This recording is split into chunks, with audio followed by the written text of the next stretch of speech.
Boksingerong pinaniniwala ang makakabura ng record ni Floyd Money Mayweather na 50-0 na si Abel Mendoza at ang alaga ni Floyd Money Mayweather na ngayon isa ng 7-0 na si Cormel Moton ay nagkabardagulan nga po. Nagumpisa ang bangayan ng dalawa nang gumawa ng artikulo ang WorldBoxingNews.net tungkol sa nanganganib daw umanong mabasag ang record ni Floyd Money Mayweather na 50-0 sa 29 anyos na si Abel Mendoza na may kartadang 42-0 with 31 knockouts. Siyam na panalo na lamang kasi ang kinakailangan ni Abel Mendoza at malalagpasan niya na o mababasag ang record ni Floyd Money Mayweather.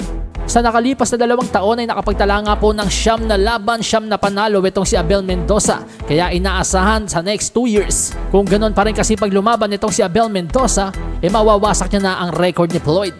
Pero nang maispatan nga po ni Cormel Moton sa kanyang social media ang report na ito, nirepost niya ito at sinabing basura ang record ni Abel Mendoza. At nang pagtapatin nga po ang kartada nitong si Abel Mendoza at Cormel Moton, sinabi ni Cormel Moton na masama ang kalalagyan nito kapag naglaban sila. Pero belta nga po ni Abel Mendoza kay Cormel Moton matapos daw pong in-knock out ni Abel Mendoza si Tank Davis at maging contender itong si Cormel Moton, pagbibigyan niya ito.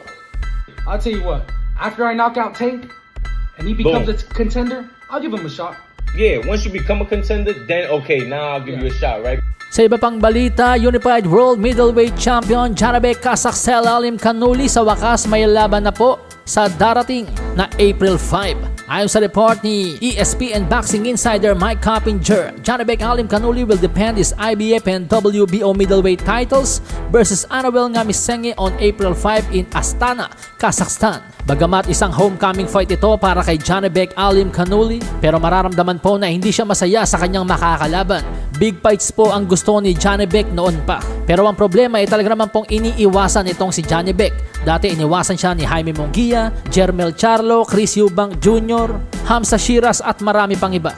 Bago mai-anunsyo itong paparating na laban ni Janibek kontra kay Anawel Ngamisenge, ang number 7 contender, naglabas po muna ng kanyang mga saloobin itong si Janibek sa social media kung saan sinabi nga po niya na handa na siyang umakyat sa 168 pounds o super middleweight. Pero ang problema, lalaban ba talaga sa kanya yung mga champion doon? Nakakalungkot nga daw po na ang boxing ay business na talaga, na mas pinipili pa ng mga boksingero ang pera kesa legasiya. Kaya naman para may pumalag na lang kay Janibek, hinamon niya ang isang boksingero na palaging pumapalag sa mga hamon. Walang iba kundi ang The Mexican Monster na si David Benavides. Kilala si Benavides na hindi umaatras sa mga hamon. Nilabanan niya dati ang naghahamon na si Demetrius Andrade, Caleb Plant at nitong huli nga po si David Morrell Jr. Banat nga po ni Janibek sa kanyang social media post. Kung papayag lang daw po si Benavides na labanan siya, alam ng lahat na nakahanda rin si Janibek pumalag. Magiging napakagandang laban daw po kapag natuloy ang kanilang laban dahil magaling itong si Benavides. At alam nyo na kapag dalawang magaling ang naglaban, magiging masaya ang boxing fans. Hindi daw negosyo ang boxing, kundi palakasan. Sahin ang baraha, patunayan mo sa'kin ha. Sino man ang mabunot na kalaban, di ka tatakbo ha. Sa bayan ko sa bayan, papalag ako